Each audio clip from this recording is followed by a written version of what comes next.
2004 at E3, Nintendo introduced Reggie Fils-Aime as its president. Out he came on the stage full of bluster and ego and confidence. 7 years later, it's a different time. Our economy isn't quite as good. Can the Wii U succeed in an economy like this? Does everyone want to get this new piece of hardware? We've asked our New York Video Game Critics Circle members what they think of this brand new piece of hardware. We're here with Libe Goad, the editor-in-chief of AOL's Games.com. Libe, what did you think of the Wii presentation? Well, I think, going into it, everyone was very curious to see how much this thing would cost. And, I think a lot of people came out of it, kind of with a sense of sticker shock. The system's, the basic costs $300, the deluxe version $350. So it's not really exactly, a cheap price, especially with Xbox and PS3. You can get versions of those that are cheaper than that. So, it'll be interesting over the holiday season. Now, I'm kind of a recent mom, and so I'm kind of starting to see these things from a very mom perspective. And so kind of really what my thought would be, if I had to choose to buy my son, a Wii U or maybe, a new iPad or, iPod Touch, it would be a tough decision. I might lean a little more toward an Apple product rather than a Wii U system. And why do you say that? Is it a price concern? More games on the iPad?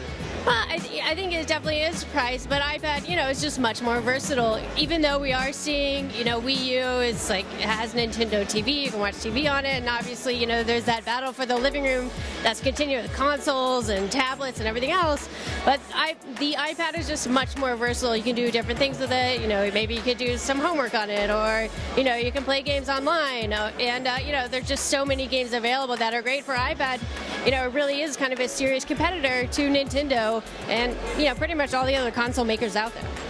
Yeah, well, I think the president of Nintendo a few years ago at GDC said, don't sell these cheap games, inexpensive games, and that was meaning the iPad games. So they're concerned with it. How do you think Wii U will do? There are a lot of Nintendo fanboys and girls, fan folks, whatever you want to call them out there, and I think that they'll definitely sell consoles. I definitely can't imagine that this will be quite as the phenomenon that the Wii was, that really kind of took the industry and everyone by surprise. Where really you saw people like my mother, a 60-something-year-old woman, actually wanting one so she could play Wii Sports. I just don't think that's really going to happen with this. So really clearly kind of going back to that real core gamer audience. You look at the games that are going to be on the system. There's a lot of kind of different controls, which I don't see kind of a new gamer, finding that very intuitive. It could be a little confusing. So, I think they'll sell for sure, but definitely not the same kind of phenomenal, kind of performance that we saw from the Wii. It won't be this great trend that we saw, 7 years ago. Right, yeah, it won't be like the Tickle Me Elmo this holiday season. That's kind of an old reference, but, That's good, Libe. Thanks so much. Thank you. So Dan Ackerman is senior editor of CNET and a member of the Critics Circle. What did you think of the Wii U event? Well, I think that they answered a lot of the key questions people had about price and availability. They left a lot of things off the table, though. Exactly what games are going to come out right at the beginning, how much getting an extra gamepad tablet controller is going to cost. I think that's a big question for a lot of people. But I was pleased to see we're getting it a little bit earlier than Japan, and based on the exchange rates, a little bit cheaper. How do you think Reggie did? I think Reggie has really morphed over the years from being sort of an awkward public speaker to someone who's actually a lot more polished. And I glanced over my shoulder at the teleprompter a few times, and he was sort of ad-libbing as he went. He wasn't just reading it straight. I think he's actually gotten a lot better. And how do you think the Wii U will do? It's such a difficult question, such a weird time sort of between console generations, and we've all moved from set-top boxes to portable things like tablets and even laptops and slates and hybrids. This is smart in bringing in a tablet because it's such a hot topic right now, but can you launch a new living room console right now that maybe does the same thing as your iPad does and charge $350 for it? I don't know. It's a difficult time and money-wise for people. Especially because an iPad is $500 or even $100 less if you get the last generation. A Kindle Fire or a Nexus 7 is $200. And a lot of these play very similar games and frankly look about as good as Wii U games do. Well, time will tell, I guess. Thanks a lot, Dan. Thank you. Leigh Alexander is news editor of Gamasutra and a member of the Critics Circle. Leigh, what do you think of this presentation? I mean, I have to say, I don't usually see people walk out of a Nintendo presentation that happy. You know, usually there's always complaining, there's always the price complaints, there's always the software line of complaints. I think that people are harder on Nintendo than everyone else because we grew up with Nintendo, but I think that's probably like as close to a good job as Nintendo can do as far as Vox Pop.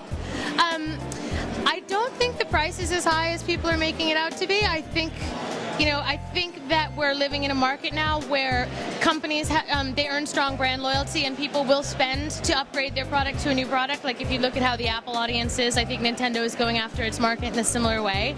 I'm really excited for Bayonetta 2. That's one of my favorite things. I love the first Bayonetta. We had some exchanges about that. Dude, yeah, we did. It's really one of, I mean, I might be like maybe inappropriately excited about it because it's a personal favorite, but I would buy the machine for that. Like that's just me, but I would. Bayonetta's a great character. It's kind of a scary game, good story. Oh, I love everything Platinum does right now. I'm really in the age where everything is guns and first person. I'm really still interested in third person melee that's really graceful and crazy and in that kind of old fashioned, heavily Japanese way that I personally really enjoy and miss. And how do you think Reggie did as far as presenting all the new Wii features and things like that? I think that he's relying on the fact that a lot of this is really familiar to us now. I mean, because we have these similar interfaces already on the consoles that we already have. So, I mean, I don't think that Nintendo would need to spend too much time belaboring the details. And as for Reggie himself, I think he's gotten a lot more charismatic as a presenter over the years. I think he seems much more relaxed. He seems much less aggressive. He seems like really grounded. And yeah, I mean, I think he did a good job. And how do you think Wii U will do once it's unleashed to consumers? Well, people ask me this a lot these days, and I always say never bet against Nintendo because we thought that the Wii was a ridiculous proposition, and we were completely incorrect. So I think if we've learned anything about the market over the years is that it's impossible to predict how a Nintendo product will do. I feel like I have a favorable outlook for it. I think that it has a strong built-in Wii audience that's going to be ready to trade up, especially now that the economy's settled some, I think, and people will be looking for that new piece of connected home hardware.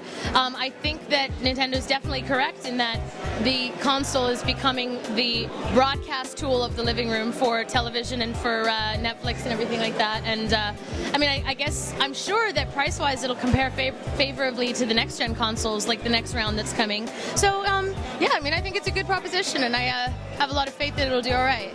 Sounds good, Leigh. Thanks a lot. Thank you so much. So we're here with Charles Herold, who covers Nintendo for About.com. What did you think of the presentation, Charles?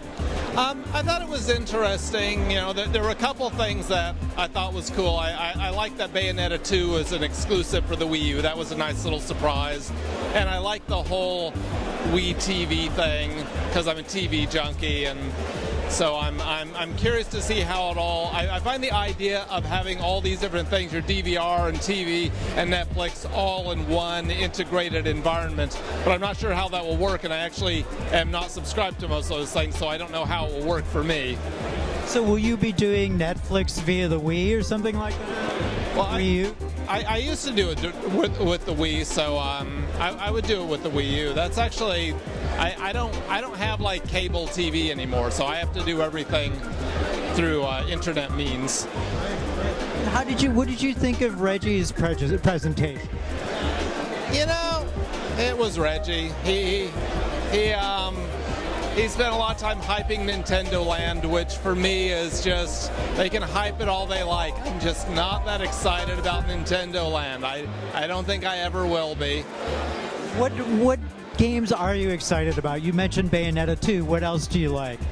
Well, I'm excited about Assassin's Creed 3. I think it's really cool that that's actually coming to the Wii U, so I get to play it.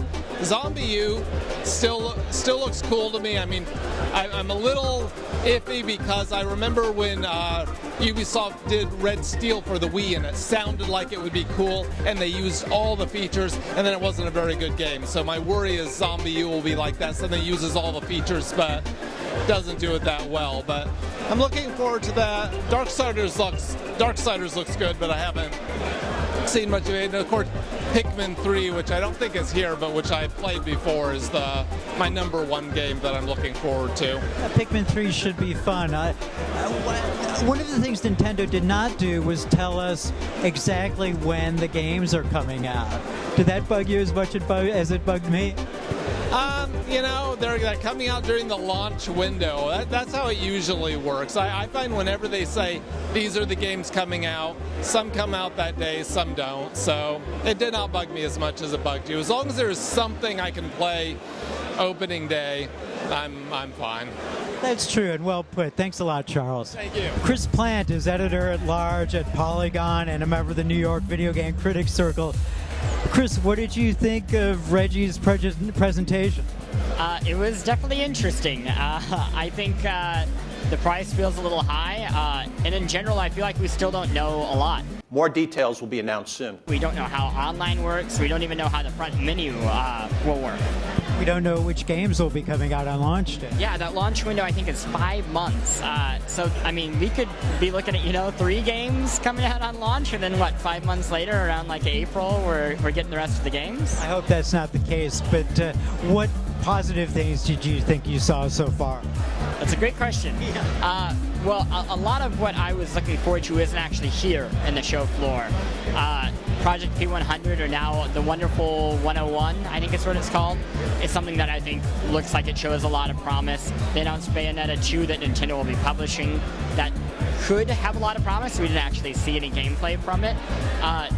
Nintendo Land looks interesting, but overall it looks like, what we are seeing on 360 and PS3 right now, which is great this year. But the question will be, next G3, what's it going to look like when these new consoles are out? What did you think of Nintendo TV? I think it's interesting. If it works, it has a lot of promise. If that could connect with every cable provider, if I could connect that to Time Warner or connect that to Comcast, there's a great amount of potential there.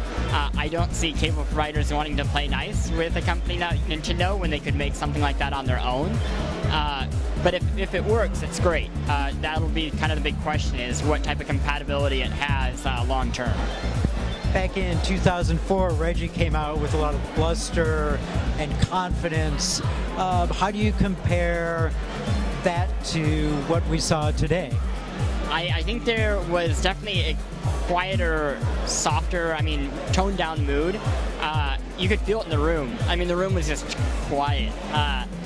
When the Wii came out, there was so much enthusiasm, even amongst the press, that you could, people were cheering. It was like a carnival, it felt like.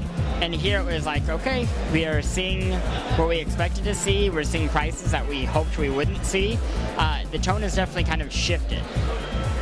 Yeah. Thanks a lot, Chris. So we're here with Alex Navarro, the senior editor at Giant Bomb and a member of the Critics Circle. What did you think of the Wii U event? Oh, jeez. You remember that achingly long Nintendo Land presentation that they had at the end of the E3 conference? I kind of felt like I was living through that again at certain points. The pushing of the Nintendo Land stuff, I get why they're doing it, but it just doesn't play well in the big media environment. It just looks like they have these sort of nothing games that, maybe are kind of fun, but don't really sell an audience necessarily on a console. Showing stuff like, Black Ops 2 and the Bayonetta 2 announcement and Monster Hunter, those are all good announcements. They just didn't have footage for a lot of those games, so, they were trying to maybe pad things out. Otherwise, the hardware's expensive. It's very expensive. I'm actually surprised how expensive it is. Especially for the times, do you think?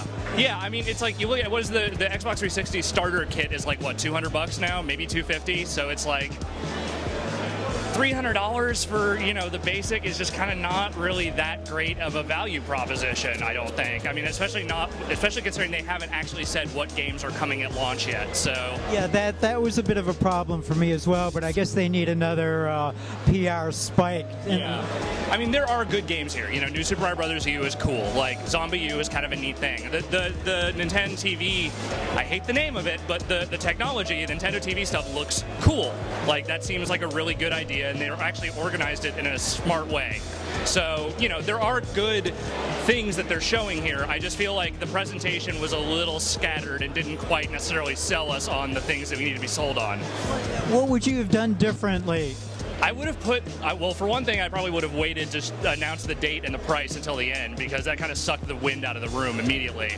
I probably would have demonstrated the TV stuff with someone who was maybe a little more savvy, because the guy who was doing it seemed like he was about 1 minute away from calling sports ball.